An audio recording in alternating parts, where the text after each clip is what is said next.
Romains 8 est considéré par beaucoup comme le sommet de la lettre de Paul et même l'Everest des Écritures.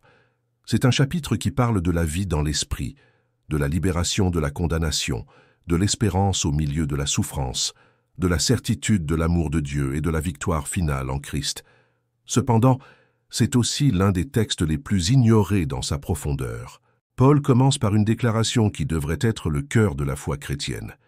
Il n'y a donc maintenant aucune condamnation pour ceux qui sont en Jésus-Christ. Romains 8, 1. Il n'y a pas de juste milieu, pas de doute. Pour ceux qui sont en Christ, la condamnation a disparu. C'est une clarté absolue. Contraste. Alors que le monde vit prisonnier de la culpabilité, de la peur et de l'esclavage, Paul oppose la vie dans la chair à la vie dans l'esprit. D'un côté, la mort. De l'autre, la paix et la vie éternelle. Le contraste est radical et inéluctable. Soit nous vivons selon la chair, soit nous vivons selon l'esprit. Le choc apparaît lorsque Paul nous rappelle la réalité de la souffrance. J'estime que les souffrances du temps présent ne sont pas dignes d'être comparées à la gloire à venir qui sera révélée en nous. Romains 8, 18. La vie chrétienne n'est pas exempte de douleur, mais elle est soutenue par une espérance que le monde ne comprend pas. Beaucoup ignorent cela et réduisent l'Évangile à des promesses terrestres. Mais Paul montre que la gloire future surpasse toute la douleur présente. À la fin, le chapitre éclate en promesses. Rien ne pourra nous séparer de l'amour de Dieu en Jésus-Christ.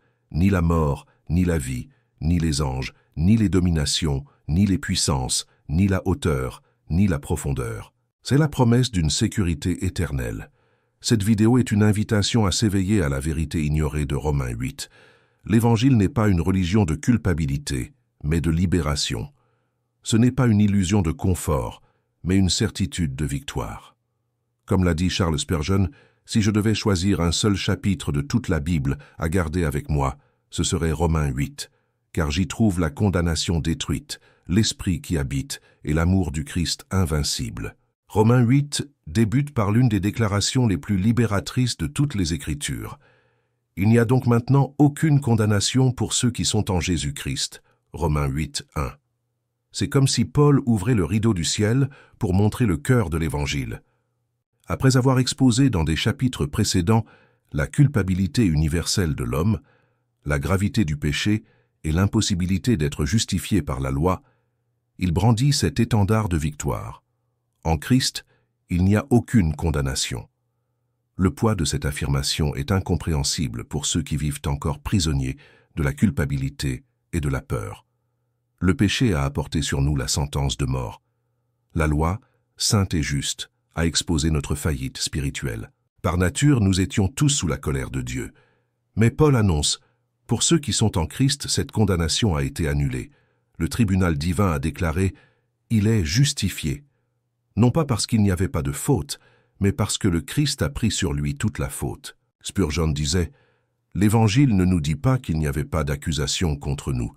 Il nous dit qu'après des accusations innombrables, toutes ont été clouées sur la croix du Christ et effacées par son sang. Telle est l'essence de Romains 8, 1. Ce n'est pas l'absence de péché, c'est l'absence de condamnation. Le péché a existé, mais il a été jeté sur l'agneau de Dieu. La condamnation qui nous était due est tombée sur lui. Le texte met en évidence le mot « maintenant ». Cela signifie que cette réalité n'est pas seulement future, mais présente. Le chrétien ne vit plus dans l'incertitude quant au jugement final. Il peut marcher en paix, sachant que la sentence a déjà été prononcée. Aucune condamnation est le chant quotidien de l'âme rachetée. Cependant, Paul pose une condition claire, pour ceux qui sont en Jésus-Christ. Cette promesse n'est pas universelle, mais exclusive. Être en Christ signifie l'union avec lui par la foi, l'abandon de la confiance en soi et le don total à l'œuvre accomplie de la croix. Il ne suffit pas d'être religieux, moral ou de fréquenter les églises. La garantie de la non-condamnation est seulement pour celui qui est en Christ. Spurgeon avertissait, « Beaucoup disent qu'ils sont en Christ, mais vivent dans la chair. » Ne vous y trompez pas, car la promesse n'est pas pour ceux qui portent seulement le nom, mais pour ceux qui habitent réellement en lui. Être en Christ, c'est vivre sous sa seigneurie, c'est demeurer dans sa parole, c'est avoir l'Esprit comme sceau et guide. Paul poursuit, car la loi de l'Esprit de vie en Jésus-Christ, t'a affranchi de la loi du péché et de la mort. Romains 8, 2. Ici, il montre le contraste entre deux lois, celle du péché et de la mort qui nous a servi et celle de l'esprit qui nous libère. Auparavant, nous étions comme des prisonniers dans des chaînes incassables, entraînés vers la condamnation. Mais lorsque l'esprit applique l'œuvre du Christ en nous, les chaînes se brisent et nous sommes libres de vivre dans la nouveauté de vie. Spurgeon illustrait cela ainsi. La loi du péché est comme la gravité, qui tire tout vers le bas. Mais la loi de l'esprit est comme la force de la montgolfière remplie de feu qui s'élève contre la gravité. Le péché existe toujours, mais la puissance de l'esprit nous élève au-dessus de lui. C'est une vérité ignorée par beaucoup.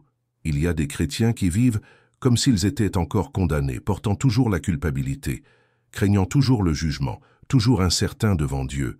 Mais Romains 8.1 n'est pas une suggestion, c'est une déclaration. Il n'y a aucune condamnation. Le sang du Christ ne laisse pas de place aux accusations du diable, ne donne pas la parole aux accusations de la conscience, ne permet pas à la loi de nous maintenir sous la malédiction. Cela ne signifie pas que nous ne péchons pas, mais que lorsque nous péchons, nous avons un avocat auprès du Père. 1 Jean 2.1. La condamnation a été annulée. L'ennemi peut essayer de lancer des accusations, mais aucune d'elles n'a de valeur devant le tribunal céleste.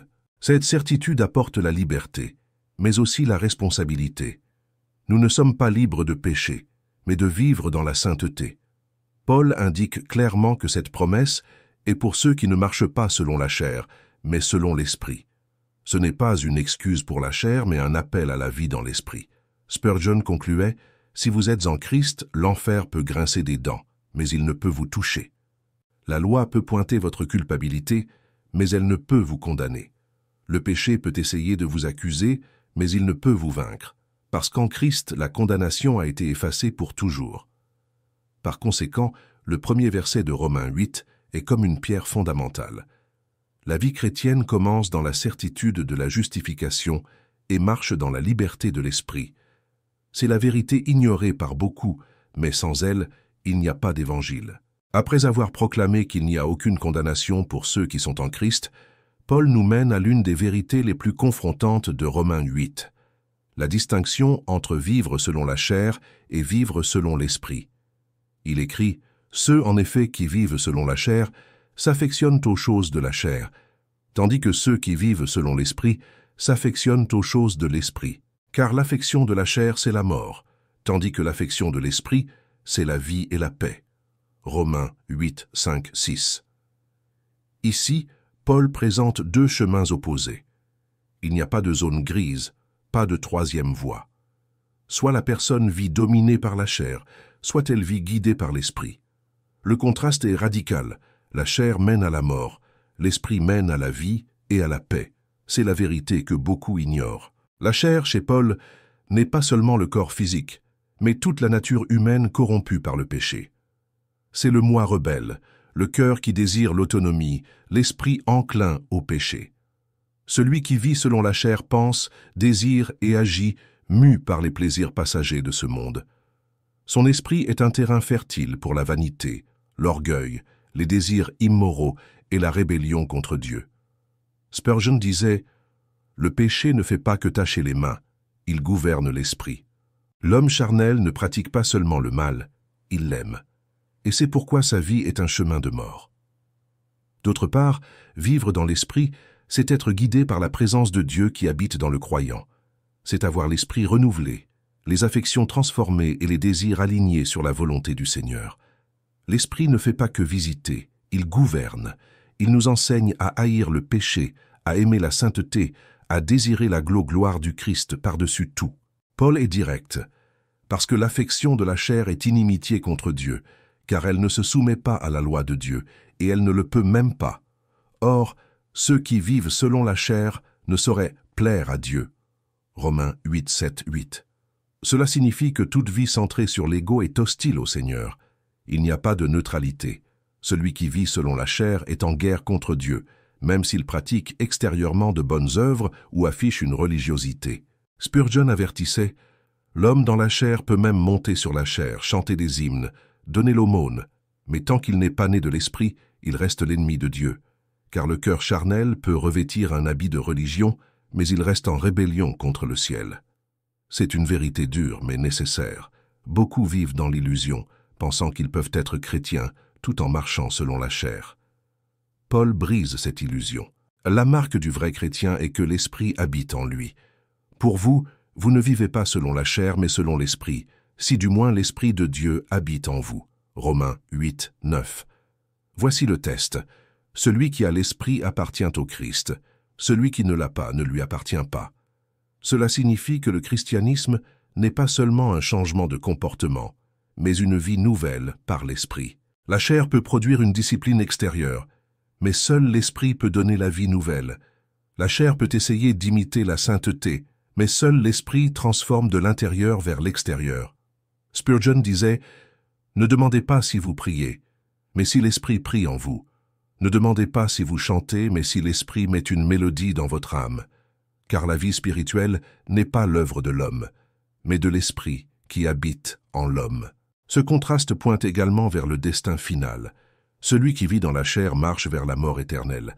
Celui qui vit dans l'Esprit a la garantie de la vie éternelle. La chair est la route large qui mène à la perdition. L'Esprit est le chemin étroit qui conduit à la vie. Il n'est pas possible de marcher sur les deux. C'est pourquoi Romains 8 confronte chacun de nous. Il ne suffit pas de professer la foi des lèvres, il faut vivre dans l'Esprit. La question n'est pas de savoir si nous fréquentons une église, mais si le Saint-Esprit gouverne nos pensées, nos désirs et nos actions. Spurgeon concluait « Deux hommes peuvent marcher côte à côte, tous deux portant la Bible, tous deux écoutant des sermons. Mais l'un marche dans la chair et va vers la mort, l'autre marche dans l'esprit et va vers la vie.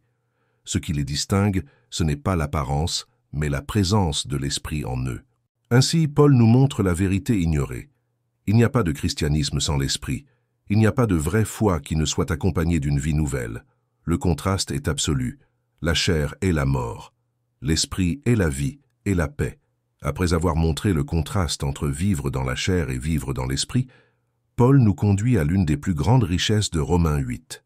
L'esprit ne nous libère pas seulement de la mort, mais nous introduit dans une nouvelle famille.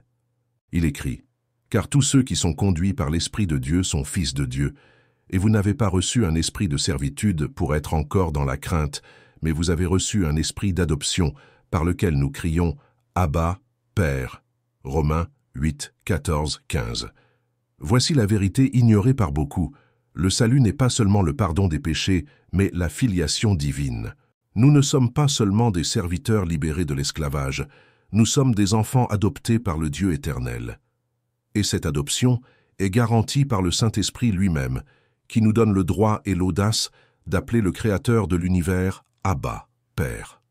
Spurgeon disait « Le mot Abba est un balbutiement enfantin, comme le bébé qui apprend à appeler son père. Mais quelle merveille que Dieu permette aux pécheurs rachetés de lui parler comme des petits-enfants bien-aimés. Auparavant, nous vivions sous un esprit de servitude. La loi nous condamnait, le péché nous dominait et la peur du jugement nous entourait. La religion sans Christ maintient les hommes dans cet état de terreur, essayant toujours de plaire à Dieu par leurs efforts, toujours incertains quant à l'avenir. Mais Paul affirme, « En Christ, nous n'avons plus reçu cet esprit de servitude, mais l'esprit d'adoption. Maintenant, nous ne servons plus Dieu par peur, mais nous l'aimons comme des enfants. » Cette adoption n'est pas symbolique, mais réelle. Le Saint-Esprit témoigne en notre fort intérieur, l'Esprit lui-même rend témoignage à notre esprit que nous sommes enfants de Dieu. Romains 8, 16. Voici la certitude du salut, non pas dans des sentiments passagers, mais dans le témoignage intérieur de l'Esprit. Le croyant sait qu'il est enfant, non parce qu'il le mérite, mais parce que l'Esprit le confirme dans son âme. Mais Paul va plus loin. Si nous sommes enfants, nous sommes aussi héritiers. Or, si nous sommes enfants, nous sommes aussi héritiers, héritiers de Dieu et co-héritiers de Christ. Romains 8, 17. Cela signifie que tout ce que Christ possède, il le partage avec ses frères. L'héritage n'est pas de l'or ou des terres, mais la gloire même de Dieu. Le Fils éternel nous a fait co-héritiers de l'éternité. Cependant, cet héritage vient avec une condition. Si toutefois nous souffrons avec lui, afin d'être glorifiés avec lui. Voici la partie ignorée. L'adoption apporte des privilèges, mais elle apporte aussi des souffrances. Le monde a haï le Fils et haïra les enfants. Si nous sommes du Christ, nous partageons non seulement sa gloire, mais aussi ses douleurs. Spurgeon avertissait « Les enfants du roi doivent porter la couronne, mais ils doivent d'abord porter la croix. Ne cherchez pas à être reconnu comme héritier du Christ tout en refusant les épines qui ont orné son front. » L'esprit d'adoption nous donne donc deux marques, l'intimité et le courage. L'intimité, car nous pouvons crier « Abba, Père » dans nos prières, pleurant devant celui qui nous aime d'un amour éternel. Le courage, car en tant qu'enfant, nous n'avons plus besoin de vivre dans la peur, mais dans la confiance absolue que rien ne peut nous séparer de l'amour du Père. Cette vérité doit transformer la façon dont nous vivons. Nous ne sommes pas des orphelins spirituels, livrés au hasard de la vie. Nous avons un Père, nous avons une famille, nous avons un héritage. Nous ne sommes pas seuls dans les batailles. L'Esprit en nous rappelle chaque jour « Tu es enfant de Dieu ». Spurgeon concluait « Quand l'âme s'agenouille et dit « Abba, Père », tout le ciel se réjouit, car c'est là la preuve que le Saint-Esprit habite dans ce cœur. Satan peut accuser, le monde peut se moquer, mais aucun d'eux ne peut voler le droit de l'enfant de dire « Père, je suis entre tes mains ». Par conséquent, Romains 8 nous enseigne que l'Évangile n'est pas seulement le fait d'être pardonné, mais d'être adopté. L'Esprit nous libère de l'esclavage, nous donne l'intimité avec Dieu et nous garantit l'héritage éternel. C'est la vérité que le monde ignore, mais qui soutient le cœur du croyant au milieu de toute affliction. Après avoir parlé de l'adoption et de l'héritage en Christ, Paul introduit un contraste qui soutient toute l'espérance chrétienne. J'estime que les souffrances du temps présent ne sont pas dignes d'être comparées à la gloire à venir qui sera révélée en nous. Romains 8, 18. Ici, l'apôtre ne minimise pas la souffrance, mais la place en perspective. La vie chrétienne n'est pas une échappatoire à la douleur, mais un pèlerinage au milieu d'elle. La souffrance est réelle, inévitable, parfois insupportable. Cependant, Paul déclare, comparée à la gloire future, elle devient légère et momentanée. Spurgeon disait, le chrétien regarde les larmes du présent à travers la lentille de l'éternité. Et lorsque l'éternité entre en compte, le poids de la douleur est écrasé par le poids plus grand de la gloire promise. Paul élargit le tableau.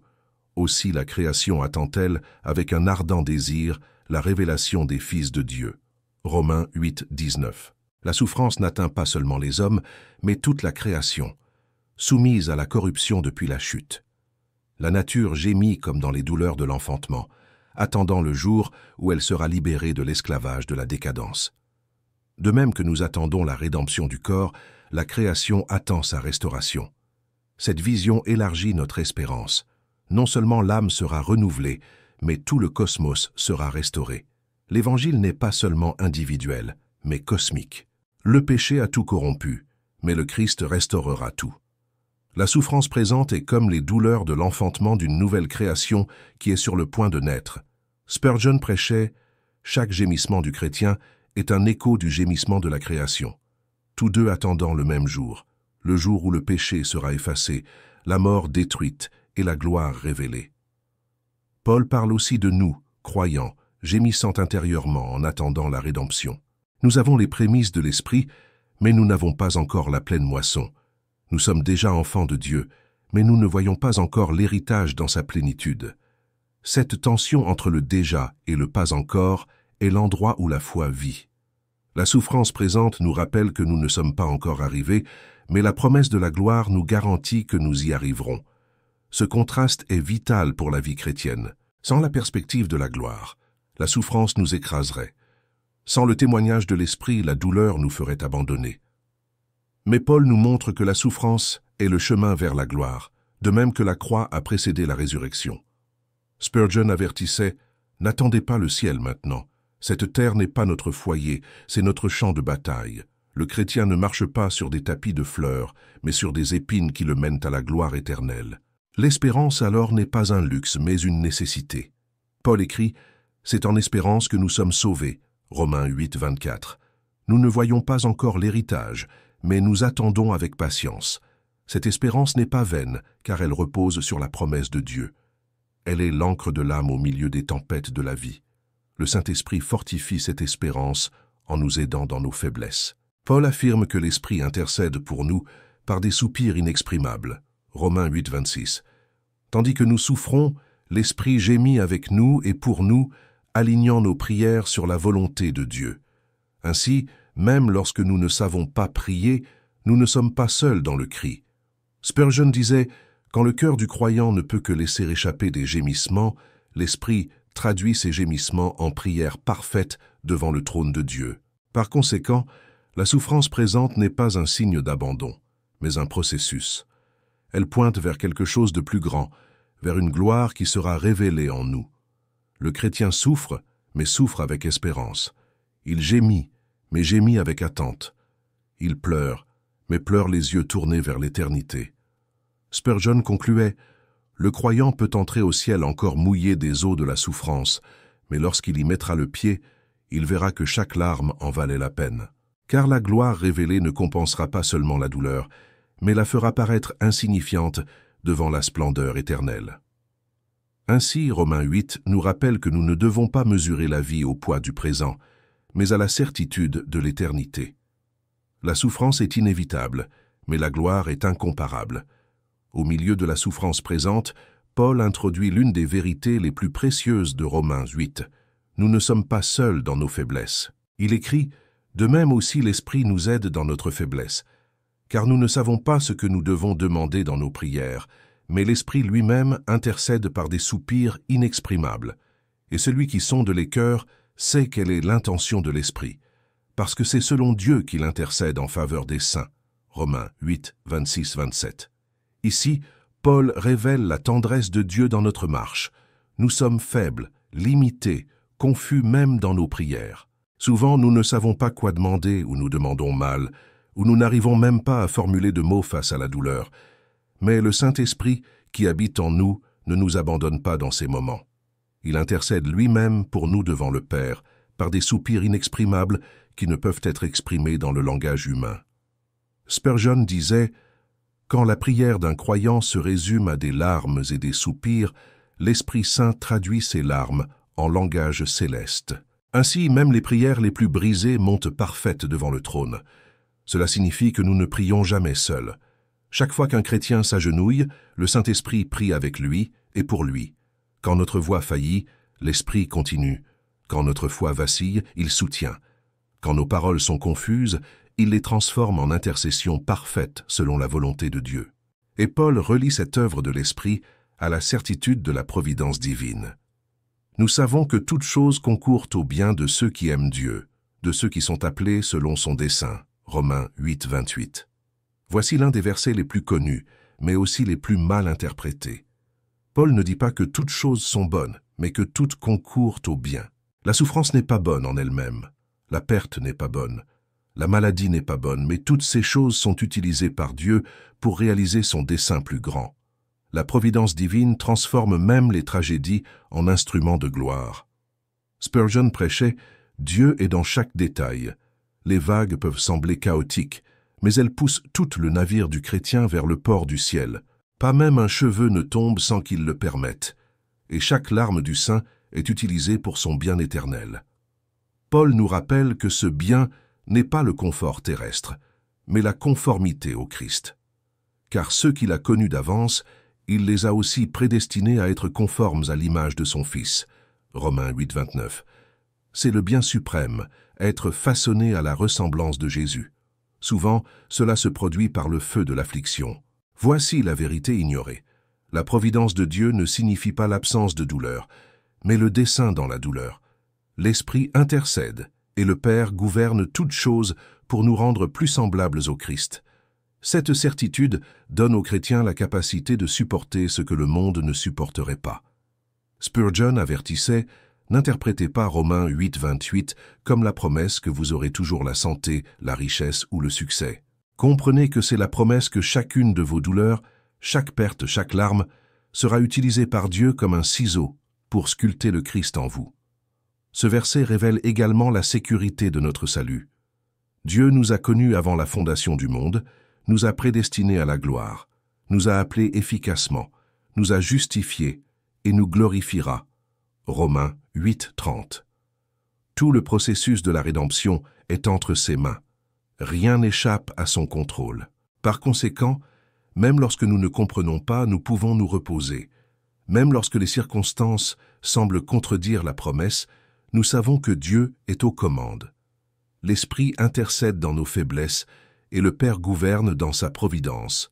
Spurgeon concluait « Le croyant regarde en arrière et voit l'élection, regarde en avant et voit la gloire, regarde à l'intérieur et voit l'Esprit intercéder. Comment alors pourrait-il désespérer? Si Dieu est dans tout, même dans le silence de nos prières, il n'y a pas lieu de craindre. » Ainsi, Romains 8 nous montre que la prière du chrétien n'est jamais perdue et que la souffrance n'est jamais vaine. L'Esprit intercède par des soupirs inexprimables, et le Père transforme toute chose en instrument de bien. C'est la vérité ignorée qui doit remplir notre cœur d'espérance. Nous ne sommes pas seuls, nous ne l'avons jamais été, et nous ne le serons jamais. Après avoir parlé de l'intercession de l'Esprit et de la providence divine, Paul nous conduit à l'un des passages les plus triomphants de toutes les Écritures, la sécurité éternelle des élus en Christ. Il écrit « Que dirons-nous donc à l'égard de ces choses? Si Dieu est pour nous, qui sera contre nous? Lui qui n'a point épargné son propre Fils, mais qui l'a livré pour nous tous, comment ne nous donnera-t-il pas aussi toutes choses avec lui ?» Romains 8, 31, 32. Ici, l'apôtre dresse une forteresse inébranlable pour la foi.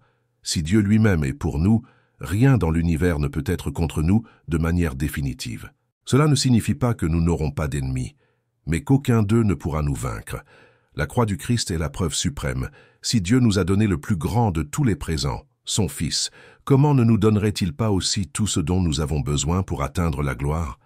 Spurgeon disait « L'argument de Paul va du plus grand au plus petit. Si Dieu a livré le ciel en Christ, il livrera aussi le pain pour votre table. S'il a donné son Fils pour sauver votre âme, il donnera aussi le nécessaire pour la soutenir. » Paul anticipe ensuite les accusations qui pourraient être portées contre les croyants. Qui accusera les élus de Dieu? C'est Dieu qui justifie. Qui les condamnera? C'est Christ qui est mort, bien plus, qui est ressuscité, qui est à la droite de Dieu et qui intercède pour nous. Romains 8, 33, 34. Voici la sécurité absolue. Aucune accusation ne peut être soutenue contre les élus. Le diable peut lancer ses flèches. La conscience peut ramener des souvenirs de péché. Le monde peut se moquer, mais rien de tout cela n'a de valeur devant le tribunal céleste. La raison est simple. Dieu lui-même est celui qui justifie. Et si Dieu déclare juste, aucun autre tribunal ne peut déclarer coupable. Spurgeon prêchait. Celui qui est juge s'est fait aussi avocat. Celui qui avait le droit de condamner s'est fait garant. Celui qui pouvait nous jeter en enfer nous a conduits au ciel. Où est donc l'accusation qui nous ferait tomber? Paul ajoute encore plus de sécurité. Le Christ non seulement est mort, mais il est ressuscité et intercède pour nous. Cela signifie que le sacrifice a été accepté et que l'œuvre continue. Au ciel, le Fils présente constamment son œuvre devant le Père, garantissant qu'aucun des siens ne soit perdu. Cette doctrine est ignorée par beaucoup qui vivent dans une insécurité spirituelle constante. Ils pensent que le salut dépend de leur performance, qu'ils peuvent le perdre à chaque faux pas. Mais Romains 8 montre que la sécurité ne réside pas en nous, mais en Dieu. Nous avons été choisis par lui, justifiés par lui, et serons glorifiés par lui. Spurgeon avertissait « Si le salut était une échelle que l'homme monte, il tomberait certainement. Mais le salut est un ascenseur que Dieu conduit, et il n'a jamais manqué de mener ses enfants au sommet. Cette sécurité, cependant, ne nous conduit pas à l'accommodation, mais à la confiance obéissante. L'élu n'utilise pas la grâce comme excuse pour pécher, mais comme raison de vivre dans la sainteté. Savoir que rien ne peut nous séparer du Christ nous donne le courage de résister au péché, d'affronter les persécutions et de persévérer jusqu'à la fin. Paul prépare ensuite le point culminant du chapitre, la question sur l'amour du Christ. Mais avant, il nous laisse cette certitude. Les élus sont inattaquables parce qu'ils sont en Christ. Personne ne peut accuser, personne ne peut condamner, personne ne peut vaincre. Spurgeon concluait « Si Dieu nous a choisis, qui nous rejettera? Si Dieu nous a justifiés, qui nous condamnera? Si le Christ est mort pour nous, qui nous accusera? Si le Christ intercède pour nous, qui nous vaincra? La foi peut trembler, mais le fondement est inébranlable. Nous sommes en sécurité en Christ. » Ainsi Romains 8 dresse un mur infranchissable autour de l'âme du croyant. L'élection nous donne une origine. La justification nous donne une position, l'intercession du Christ nous donne la persévérance. Et rien, absolument rien, ne peut rompre ce cercle de sécurité éternelle. C'est la vérité ignorée mais proclamée par Paul et réaffirmée par Spurgeon. Le salut des élus ne dépend pas de l'homme, mais de Dieu. Paul termine Romains 8 par l'un des chants les plus grandioses de la foi chrétienne. Après avoir présenté la justification, la vie dans l'esprit, l'adoption, la providence et la sécurité des élus, il arrive au point culminant, l'amour inséparable de Dieu en Jésus-Christ. Qui nous séparera de l'amour de Christ? Sera-ce la tribulation, ou l'angoisse, ou la persécution, ou la faim, ou la nudité, ou le péril, ou l'épée? Romains 8, 35. La question est rhétorique, mais profonde. Paul énumère les réalités les plus dures de la vie. Tribulation, angoisse, persécution, faim, nudité, péril, épée. Ce sont des expériences qui pourraient sembler des preuves de l'abandon de Dieu. Pourtant, il affirme qu'aucune d'elles n'a le pouvoir de rompre le lien entre le Christ et son peuple. L'amour de Dieu n'est pas fragile, il n'est pas conditionnel, il n'est pas passager. Il est éternel, immuable et invincible. Spurgeon disait « L'amour du Christ n'est pas comme l'amour humain qui change avec le temps ou les circonstances. L'amour du Christ est un rocher inébranlable au milieu de la mer de la vie.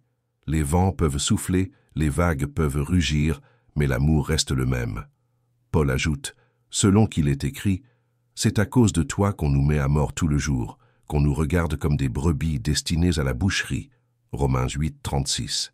Il rappelle que la souffrance des croyants n'est pas accidentelle, mais fait partie de l'histoire du peuple de Dieu. Depuis les psaumes, les fidèles sont persécutés à cause du Seigneur.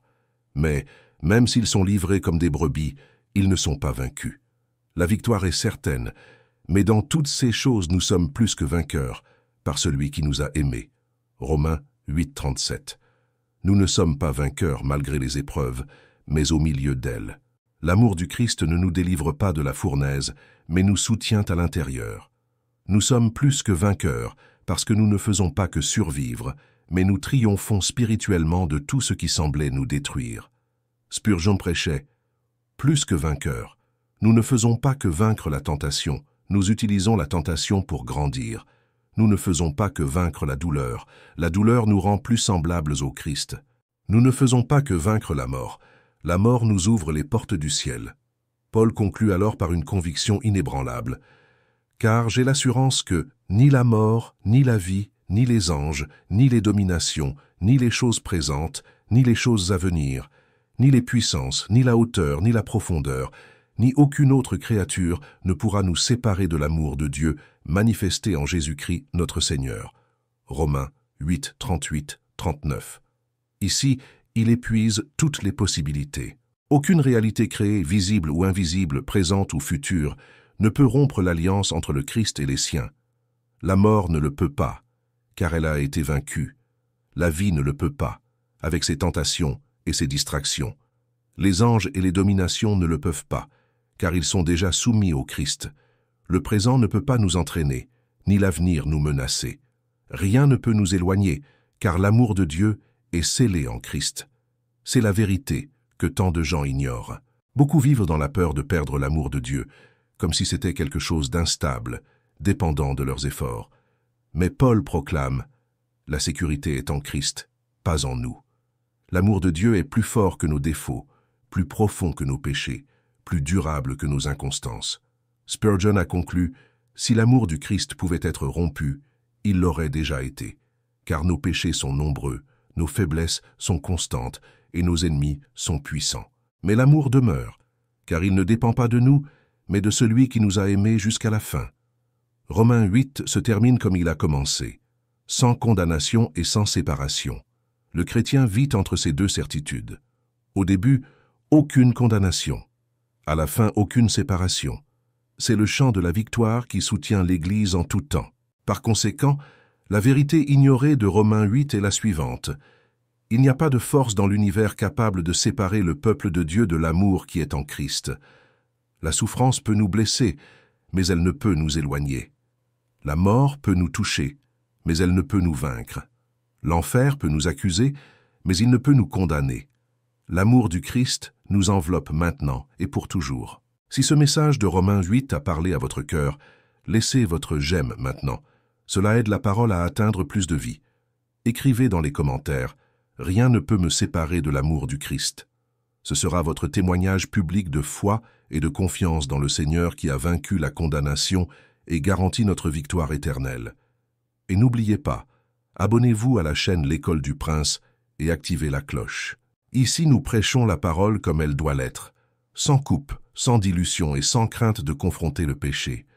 Comme l'a dit Charles Spurgeon, si l'amour du Christ pouvait être rompu, il l'aurait déjà été. Mais parce qu'il est éternel, nous ne serons jamais séparés de lui.